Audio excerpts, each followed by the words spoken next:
And we're live on the Double A team. Ken Fang with you. Stephen Nagishi not with us tonight, but you see with us a much better looking person than in his place. I'm just joking. I'm just joking. Always attractive, but always the very lovely Anna Jurka joining us, formerly of Telemundo. You may have seen her during the Copa America coverage on Fox. She joins us for about a half hour, 40 minutes tonight. Anna, thank you for joining us. And how are you?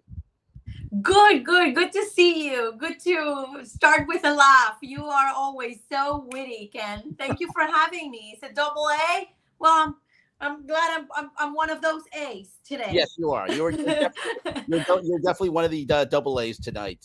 Thank you, appreciate it. Anna, let's talk about it.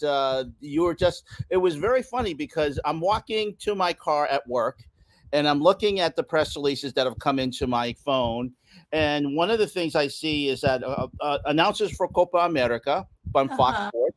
And I'm looking over John Strong. Okay, yes. Stu Holden. Yes, fine, fine. Alexi Lawless. Yes, I know him. And then all of a sudden, Anna Yurk. I'm like, Anna Yurk. And I texted you immediately. Tell me this, but I know you couldn't tell me. But what was that like to get the call from Fox to join? And now, of course, we talked when the first time you were here. We talked about you had left Telemundo and you were looking for, and not necessarily looking for other opportunities, but looking for just stuff that would work better for you. How did this come about? Wow, it was just like literally a surprise. All of a sudden, it came, and it was really cool because it happened like that.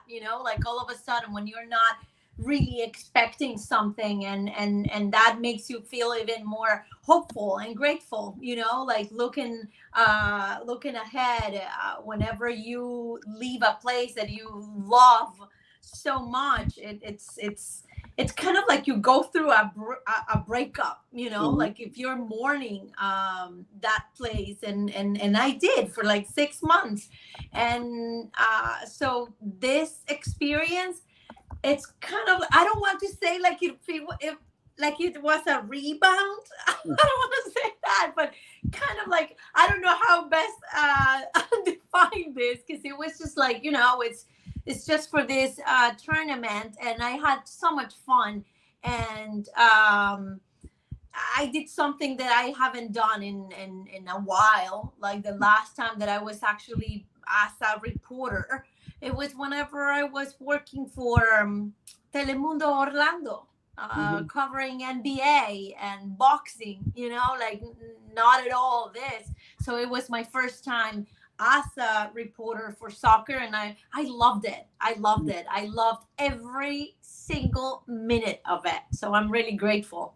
Oh, that's awesome. So, what are the things that you you mentioned that you went from being a host for so many years for Telemundo to doing sideline reporting again? So, what are some of the things that you had to take for yourself and just say, okay, I'm not being the host, but I have to do instead of being able to do introducing a video or doing an interview, I'm now doing a 20-second or even 10-second hit. So, what was some of the mentality that you had to take going into the games? You know what? That was like that was a challenge for me, especially because of the language. But I think it was kind of like the best thing that could happen to me, because since I still aren't, I'm not thinking in English 100% of the time. So it was good for me because I can start like little by little, like quality over quantity, and that helped me a lot. And I started with like 40 seconds, and then 45 seconds, and then 50 seconds, reports, like super fast reports. But thankfully, one thing that I've learned is like, if they give you just I don't know, a minute, you make the most out of that minute. And I try to fill in every information that I thought it was crucial, and I did that. I tried to focus on giving the most important information, like kind of like headlines, or storylines. And I think my experience, in a network, Telemundo is not a sports network. Like sports is not really a priority, like the biggest priority in the network. Just when the big events come. So we are used to not having that much time to talk about things that we Mhm. want to talk. So I was kind of like prepared in that part. Hmm. That's awesome. Now, as I mentioned on the banner, you were embedded with Argentina during the Copa Mhm. America group stage. So you were embedded with that. So what was some of the access and some of the access you had and some of the access you didn't have during that time? Look, this was like I can, I'm a believer. So I believe in miracles, and I think that everything that happened to me during that group phase, because then when the U.S. got eliminated, the production plans changed. So I couldn't keep following Argentina because they weren't like they replaced me with Jenny, who was originally following the U.S. Right. So thank you, Berhalter. You owe Mhm. me. You owe me 3 games. Uh, so I didn't know anyone from the Argentinian side because as a host, you're not necessarily there following them all the time. Even if you are, they don't see you. You don't see them like close. Mhm.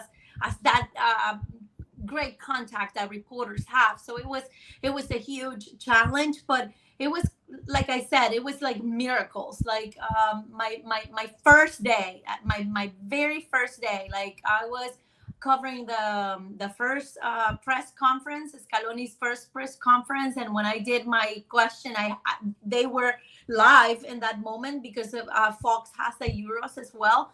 So I knew that I had to do my question first in English, then in Spanish. And Scaloni kind of like got startled a little bit when he heard the English. So I think that even if it was embarrassing for me, because it was kind of like an embarrassing moment, Mhm. I think it helped them to remember my face. So the next time it was like, oh, okay, yeah, yeah, yeah, I can answer your question, and that helped me. And then when everyone was saying different things based on what one reporter was saying, and I went the other way for what I thought it was the right thing to report. I Mhm. think I earned the trust of the managers of the press, the Argentinian press Mhm. managers, and they started like confirming information to me, and I would create those relationships, and that those were miracles. I can only explain it like that, just miracles. And people, that this industry is so big, and at the same time is so small, that I would go to a stadium and I would see someone that I know, and they would be like, Anna, do you need something? How can I help you? And Oh, that was really awesome. So miracle after miracle. well, that's awesome. Unfortunately, as you mentioned, the United States got eliminated in the group stage. So as you mentioned, Fox's plans changed. Yeah. So instead of you being the sideline reporter for Argentina for those elimination matches for the quarterfinals and the Hmm. semifinals, they let you go, and then they had Jenny Taft. Yeah. Was that, did they tell you that that was going to be the plan all along, or is that something?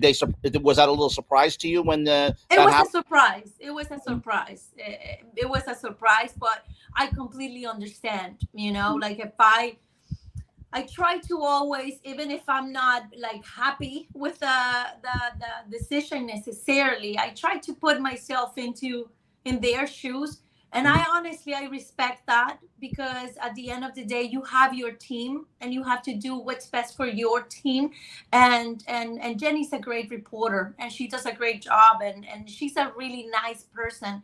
So I respect the fact that they replaced me with her.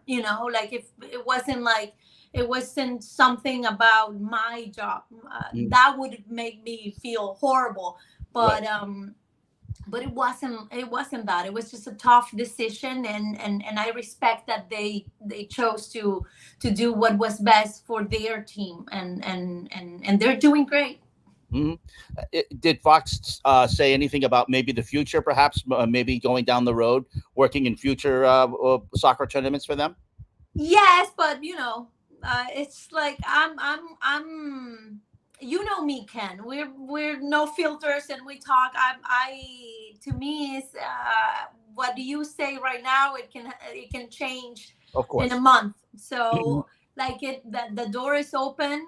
Thankfully, I'm grateful. I'm blessed, and I am happy too with my job with them. Like my experience, I met a lot of great people working with them that little time. So it's a good start of a relationship, and if it's something happens in the future, it's gonna be cool, and if not, I will be forever grateful, because this experience, it's literally like something that I wasn't expecting, and it was a huge challenge, like when they sent you to be a reporter, and they sent you to the world champions. It's it's not an easy task. So the fact that they trusted me without really knowing me, Mhm. it's something I will cherish forever.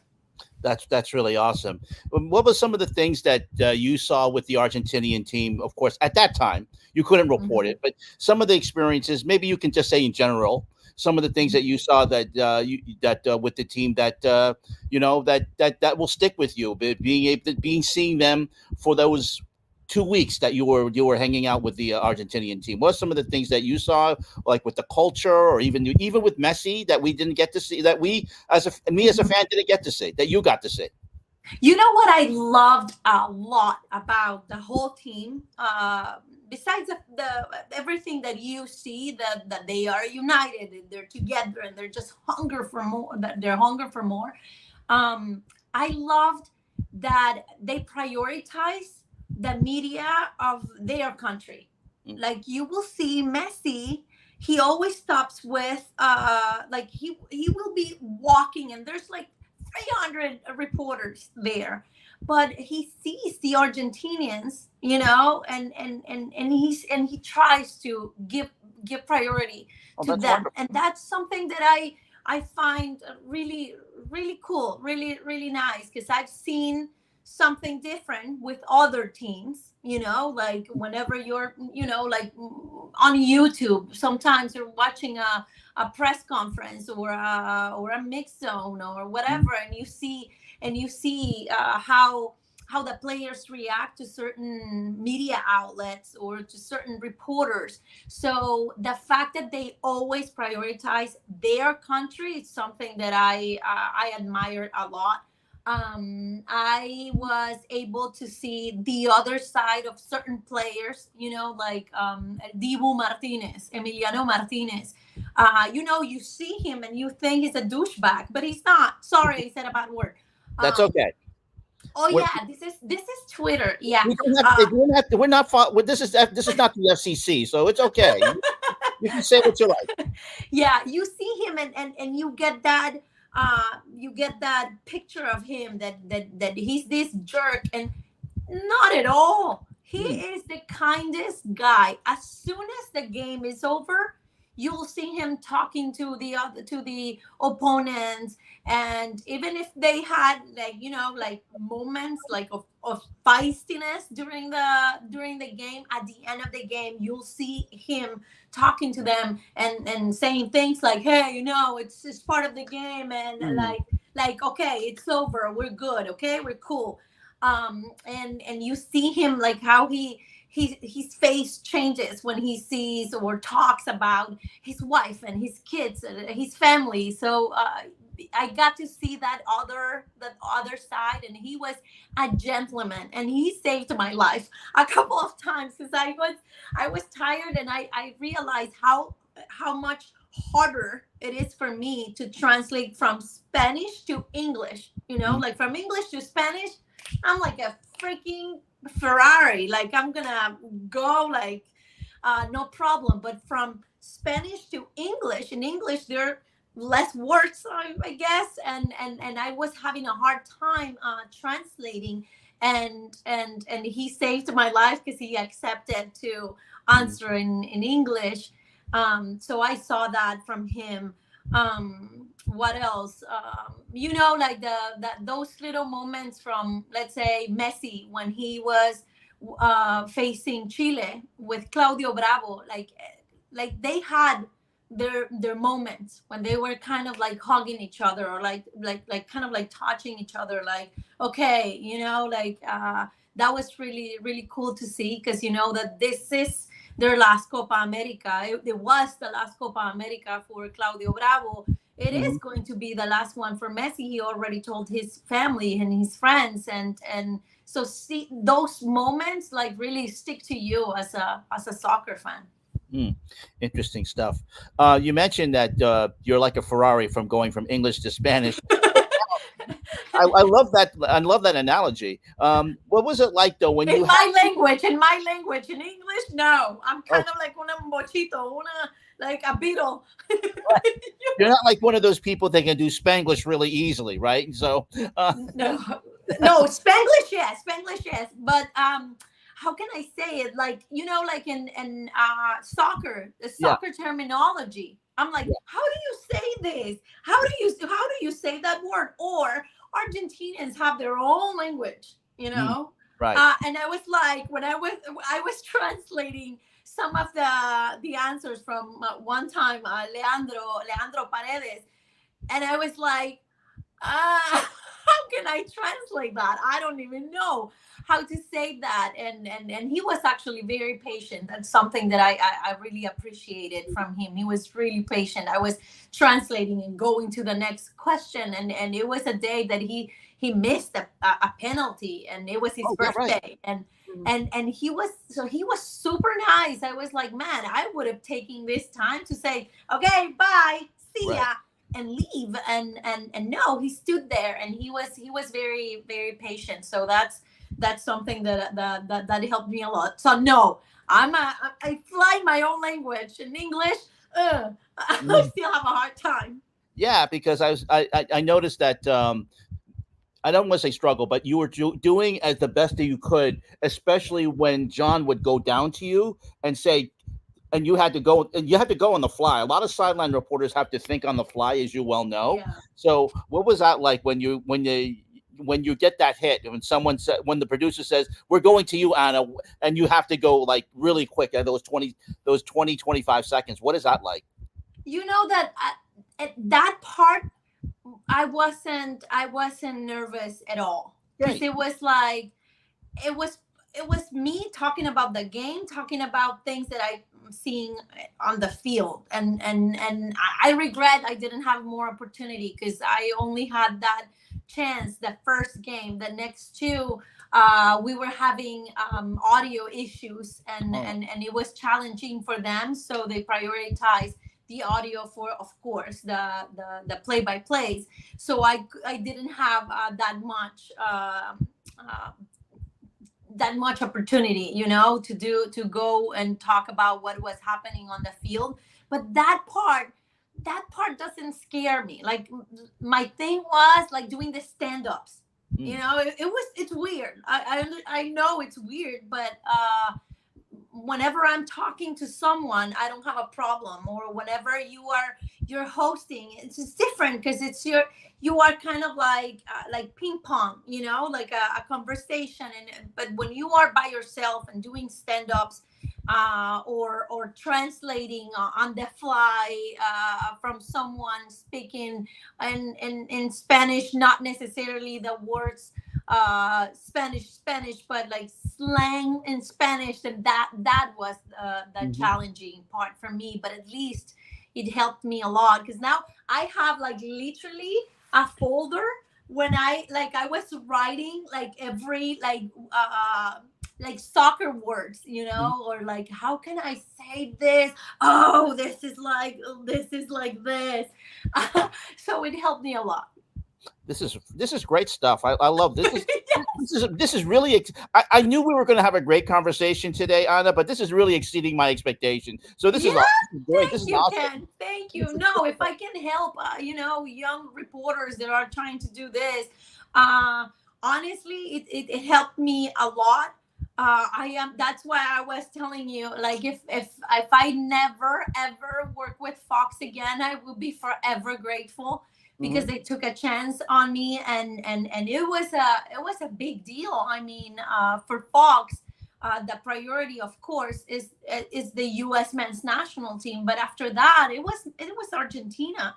So the fact that they chose me to do this job was like I couldn't even believe it.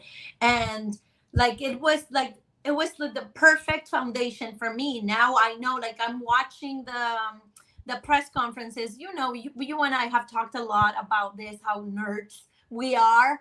And I'm watching the press conferences in Spanish, and I'm translating in the moment in English, Right, right. so I can practice if if someone ever wants to take another chance on me and doing this in English. Or I'm writing every word that I like, kind of like discovered, on soccer terminology, things like that. Like that is helping me a lot. Like I now I know how to prepare, per Mhm. se, for the next time. What's funny is that Fox has a online show called Fox Soccer Now, and they have Melissa Ortiz, who used to Uh-huh. play for the Colombian team. She's also, during those interviews with Messi, she's trying to do real Yeah, time translation, so I can yeah, get for that. And I know she's not getting it all, but she's trying to pick out the best parts to say to from Messi, because yes, he's telling the reporter, yes, basically, you're like you're saying, he's telling them what he's talking to them at home, but also at the yeah, same time she's trying to pick out the best part to that yeah, that would work for the American audience. But I totally get that. yes, So yes, yes. but being bilingual at this point very much helps, because we all know that Spanish is the big language in soccer, so we all know that. um, Yeah.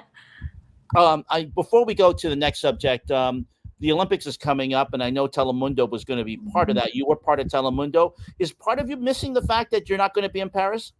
Oh man, yes. Totally. Like a major FOMO. Oh, it's not your fault. Major FOMO. Yeah. I was like, I'm even missing my suitcase full of things, like, because Telemundo always does this thing for like promotional stuff. Like they want Yeah. you to be like in uniforms, Hmm. and then they would give us this big suitcase full of like sunglasses, a hat, and kind of like polo shorts and all that stuff that I would wear to work out.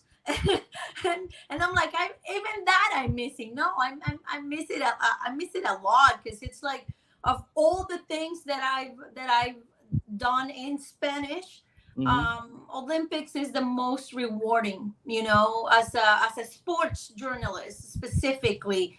Like there's every field. I know every field has its own challenges, but for people in sports, when you do the Olympics, you cannot just talk about the big storylines. You have to know all the athletes, and you have to invest your time in disciplines that you usually you don't even get to see, because you don't even know how to watch them. Right. Like, it's not like, oh, let me see, I'm gonna watch the, how do you say, the The archery, tiro con that. the archer, Like, right? it's Yeah. like, like, so it's really rewarding. But I'm gonna be a big fan. I know that I'll be waiting for Cantor to start screaming goals, or Mm. Sadovnik, or Copan. um Jessica Carrillo is going to be hosting, and she's a friend of mine, and I love her, and I know she's gonna do great. Of course, she might not do the analysis and all that stuff, but she's gonna give you that sense of that bridge that Mm. sometimes we need in sports with the casual viewer. I know she's gonna do great. And Veronica Lagüera, Mhm. another great host that they have, and I love her and I admire her a lot. And all the Deportes team, they are really good. Like, I can tell you this: every employee in sports and Telemundo, they know what they're doing.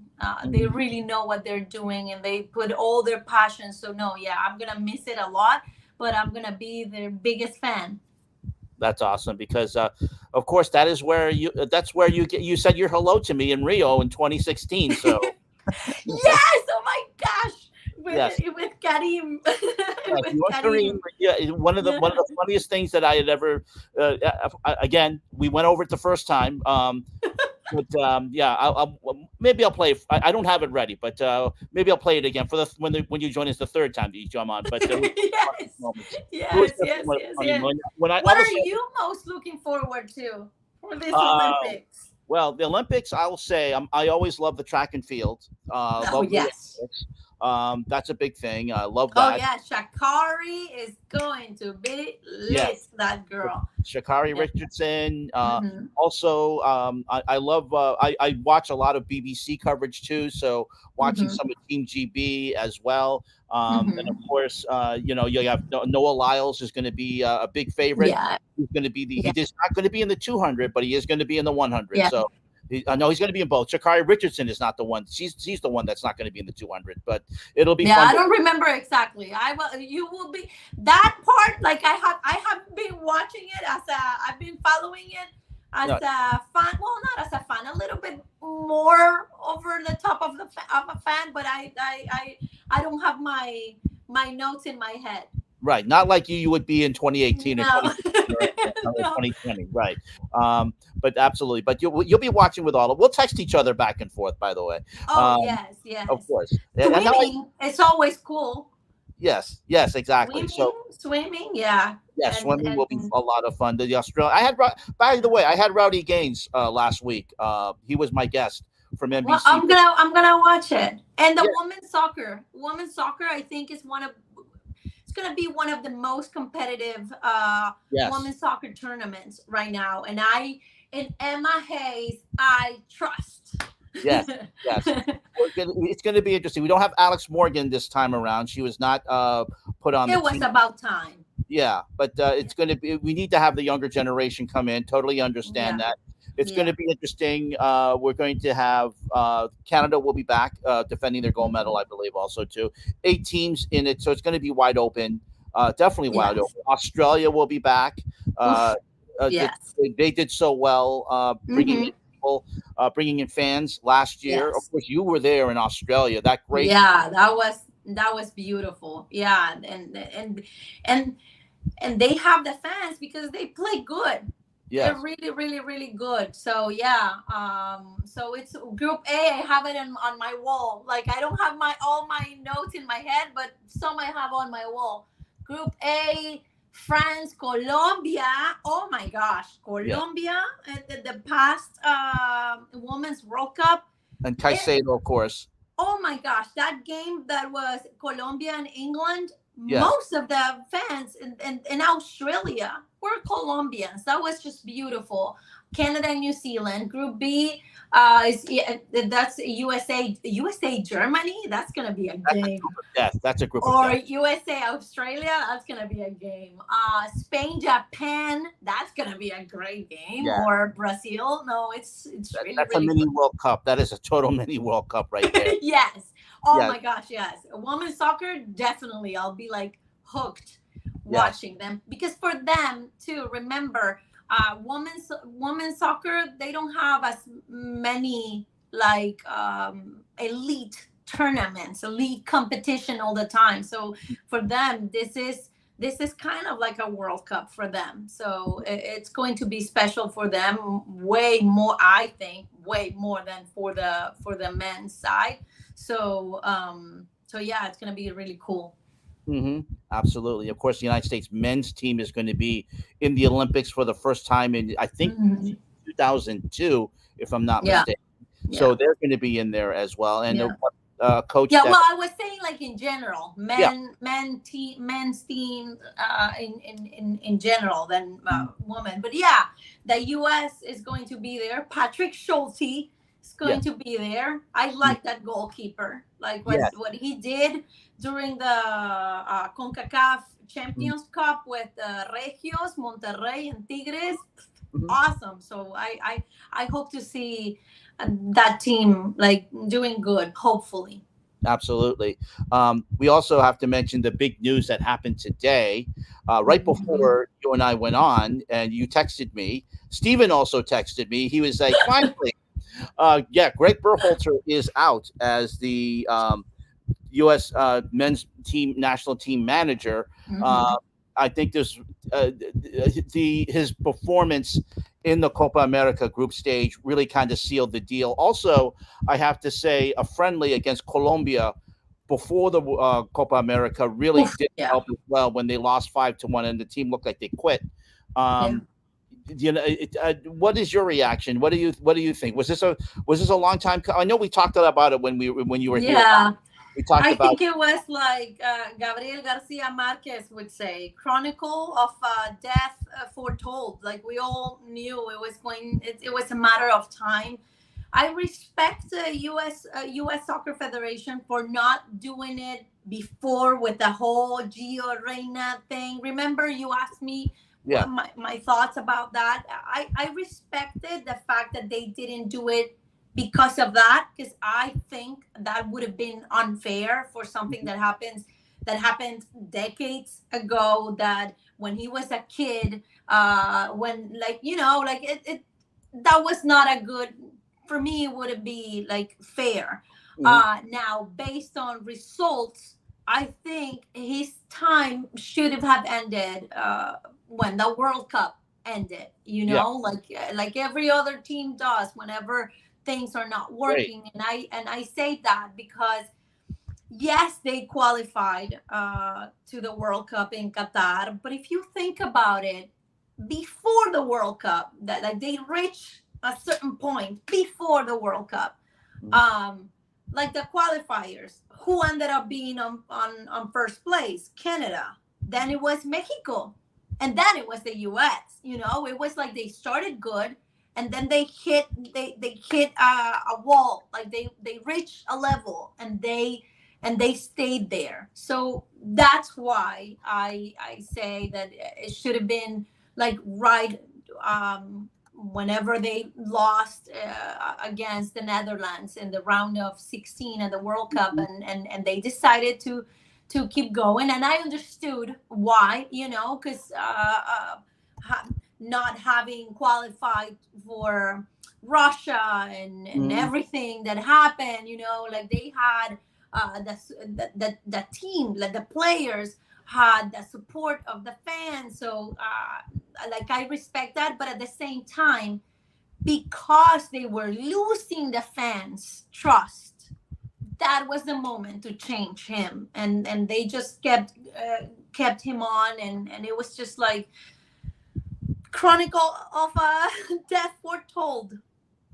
Right, right, and I gotta say that you know, I know that team is publicly said that they were supporting him, but it just doesn't seem like they were responding, and it was just the same old, same old. So it doesn't. It at least to me, I didn't see the results, the good results. I told Steven a couple of weeks ago I didn't think this team would advance out of the group stage. I just didn't think they would Wow. play so badly that at Oh getting wow, out. really? I thought they would. I Yeah. thought they would because they are talented. hmm I think it was just leadership. Because of the leadership is that they didn't. But of course you will never see a player saying I don't like the coach. Exactly. Like immediately you don't get in the next roster. You don't get called again. Or just because like they won't say anything. Maybe if it's a big name player and hmm and it's been there forever, but that rarely happens. I don't even remember who could I say. Oh, this one said. I don't remember a player saying no. We don't like our coach. No, I think with like you have to listen to their answers whenever they are asked directly about that, and try to read between the lines. But even like that, it's they are they loved him, and I think and they were supporting him.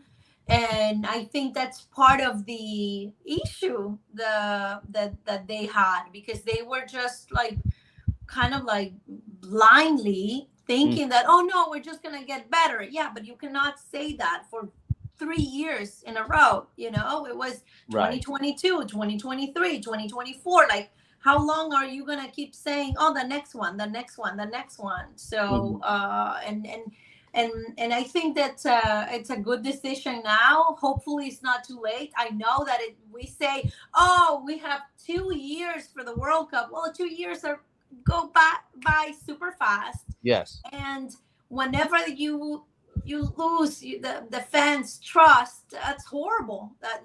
Mhm. That's a major thing. And I think I applaud US soccer for finally taking the step, because they have to give priority to the fans.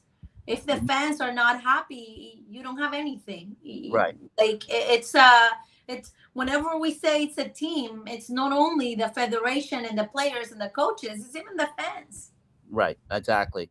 Also, too, one other team that did not perform very well at all during the group stage and got knocked out, Mexico. And Oh, yeah, what is wrong with Mexico, Anna? This is a team that that, I knew. yeah, That I was like, how I have my weekly desmother with Karim, mm, and we were like kind of like previewing the Copa America, and I said I don't think Mexico is going to pass the first round, and if they do, it's going to be with kind of like a put a star yeah, next to them as a polemica arbitral, referee controversy. yeah, mhm, Like, I don't think they're gonna, and they were like this close to pass yeah, with controversy, yeah, refereeing right, controversy, uh, because they're just like they keep changing coaches.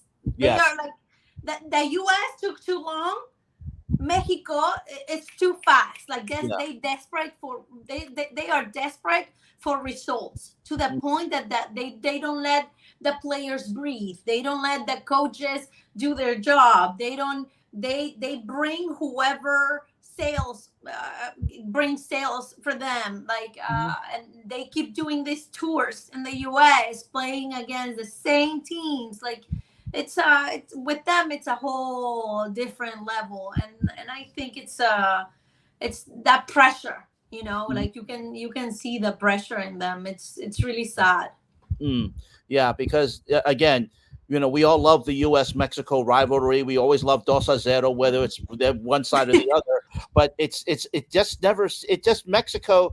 They just don't seem to. I mean, it's like the Dallas Cowboys. You have this big expectation, and then it just doesn't come to pass. So it's just one of those teams that you just say that they should be better. They should Yeah, be doing much better, but they just can't get to a level. And the fans have this expectation that, may right or wrong, that they yeah, should be in the World Cup every year, and then we get this yeah. result. So I don't know But about you can even see it in Liga MX, like the yeah. tournament, and not just Liga MX. In my country is the same, and I wish they would change that. Mhm. They have this two tournaments the same year, Mhm. and they are doing bad, decent, and then, oh, Liguilla is coming, which is the playoff. So let's put a little bit more effort. Oh, yeah, we qualified to Liguilla. Oh no, these are the three games that we really have to win. Okay, let's do it. You can pass by that for a certain Mhm. time, but then you're gonna start to see the struggle, and it's a whole thing in Central America, because in my country is the same thing. That tournament that keeps people just excited for 3 games, and then because we tend to forget, like the fans, there are certain things that they forget. Mhm. Whenever they're winning, oh, we're winning, and it's after a while that they were, wait a minute, but we were winning. What's going on? What's Right, happening? And it's right. because of these things. Well, and also too, we can always talk about how bad Concacaf is, but that's not that's we can that will take an entire show. That would Hey, no, Canada is not doing bad. Yeah. Canada is doing Canada's great. doing great. And Yes, Canada's doing and the rest. It's yeah, the organization. I'm talking about the organization. Canada was doing great. They yeah, held Argentina and played them tough twice. So yes, and they did very well. So Canada's the exception, but CONCACAF is just a very bad run Yeah, organization, as we both know. And yeah. I have my complaints about CONCACAF. It's going to take another show. We do not have the time to talk about CONCACAF. We do not have the time. I know that you can complain about them too. Um, let's I talk think about. everyone can complain about federations. I know, I know. Let's talk about the channel. How's the channel? Do you when we talked when we last talked, the YouTube channel, the Ana Yurka YouTube channel, Mhm. was just as infancy. How is it going now? Oh, I reached 5,000 subscribers. Yeah, So woohoo! The 5K mark. I'm so excited. that's awesome. And what is this? Is it YouTube / Ana Yurka? Is it? Yes, Yeah, yes, okay. with Mhm, everything. It's my name, Ana Jurka, with Jurka. Find mhm, me.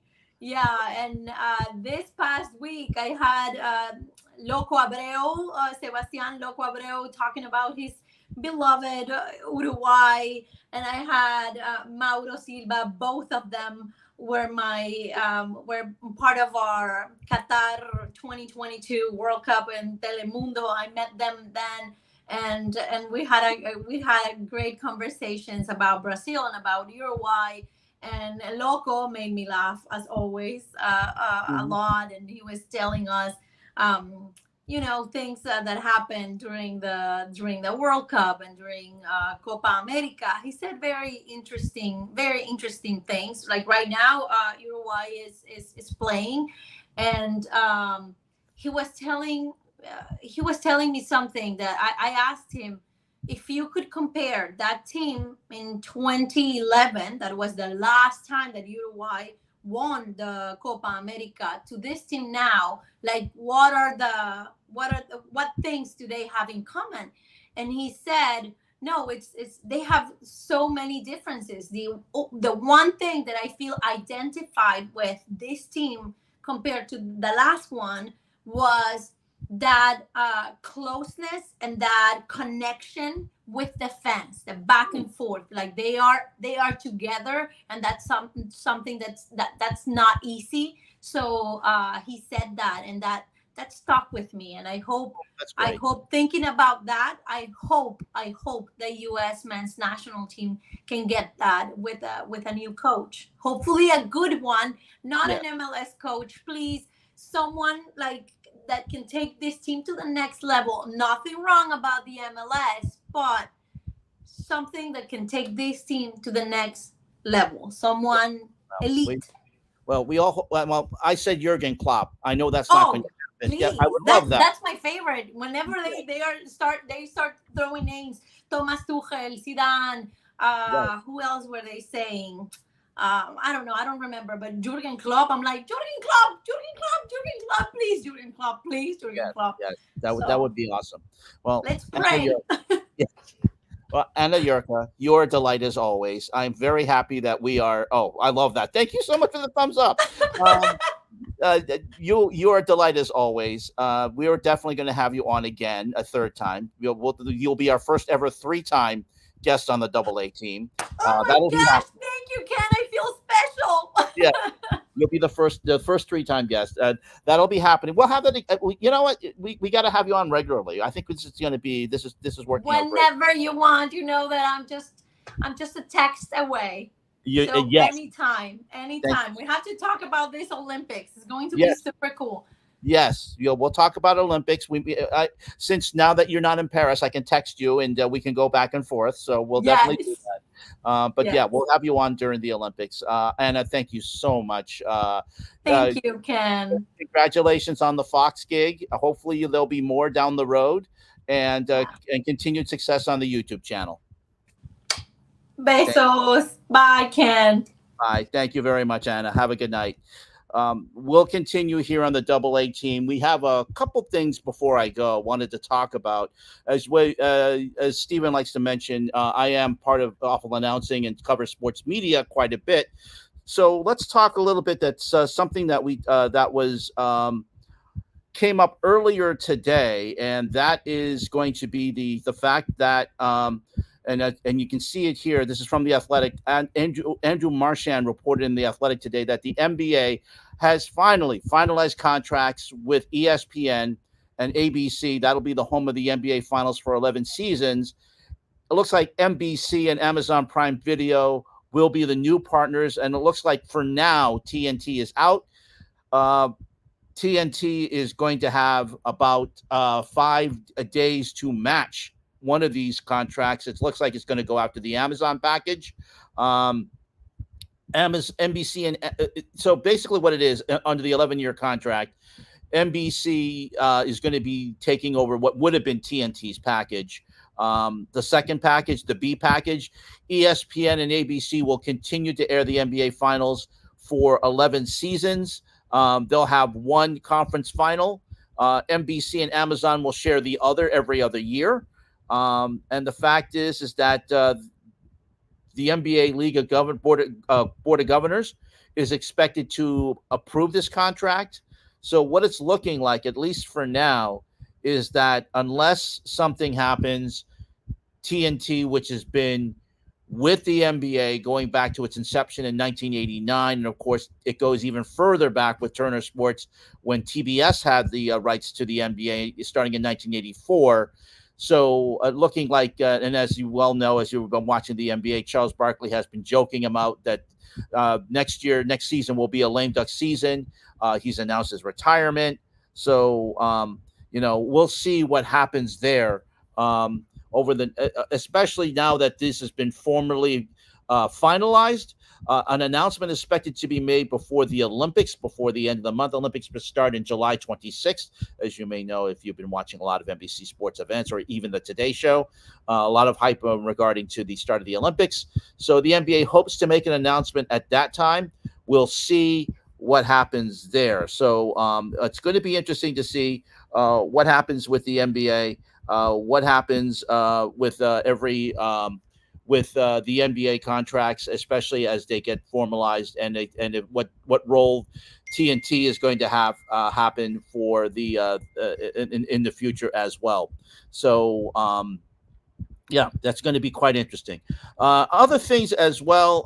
One other thing I love to mention is that the fact is that loving the wrestling. You may not know that I watch a lot of wrestling. Like if you follow my Twitter or X channel or X account, you will notice that I've been tweeting a lot about what's been going on with WWE. Rhea Ripley has finally come back to the WWE on Monday on Raw on USA. She came back at the end match, which was a intergender match, tag team match, which had which basically had her partner on Judgment Day, Dirty Dom Mysterio. As you can see right there, she confronted him. It was him and Liv Morgan, along with Vega and with his dad and Vega on the other team. She and Liv Morgan and Dom Mysterio won the match. And of course, during the entire time, before that match, there were little interspersed moments showing Dom and Liv together. Liv making, kind of flirting, stretching out Dom Mysterio's leg before the match, talking that they had to do some, get ready for some, do some teaming up.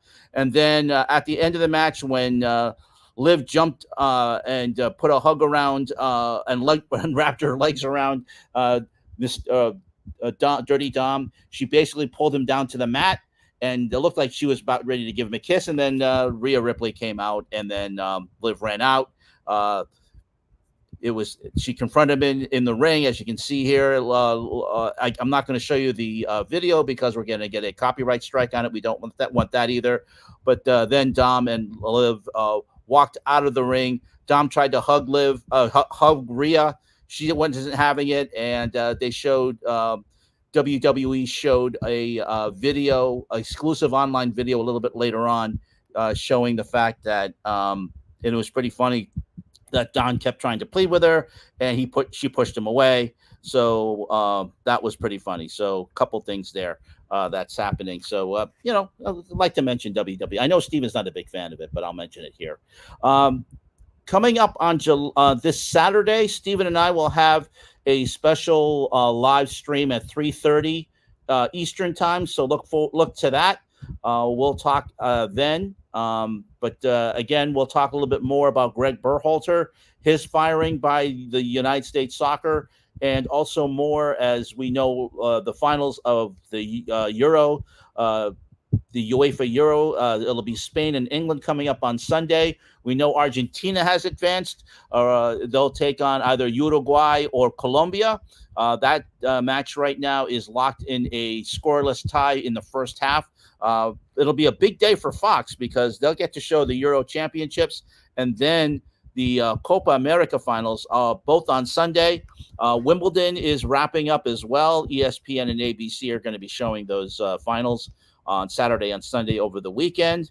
And then we always, of course, are going to get ready for the Olympics coming up at the end of the month. So we'll talk more about that. In the meantime, just want to thank you for watching here on the Double A team. My name is Ken Fang.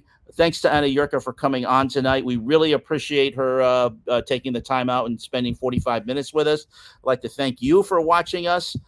In the meantime, Stephen and I will be back again next week. This Saturday at 3:30 Eastern time. You can see it here on the Twitter/X, on the YouTube channel as well. It's YouTube/Fangs Bites. And in the meantime, I'm Ken Fang. Thank you for joining us tonight on the Double A team on our live stream. Thank you for all the people who are streaming us live right now. Thank you for so much for watching. Appreciate you. And if there is a guest, I'm working on a guest. If I'm able to get one on, I will announce it here on the Double A team and also have it live stream on the regular channels. But in the meantime, for Stephen Nagishi, who is unable to join us tonight, for Anna Jurka, who was able to join us tonight, I'm Ken Fang. Thank you for watching on the Double A team. Have a good night. Have a good week in sport, and we'll see you again next time.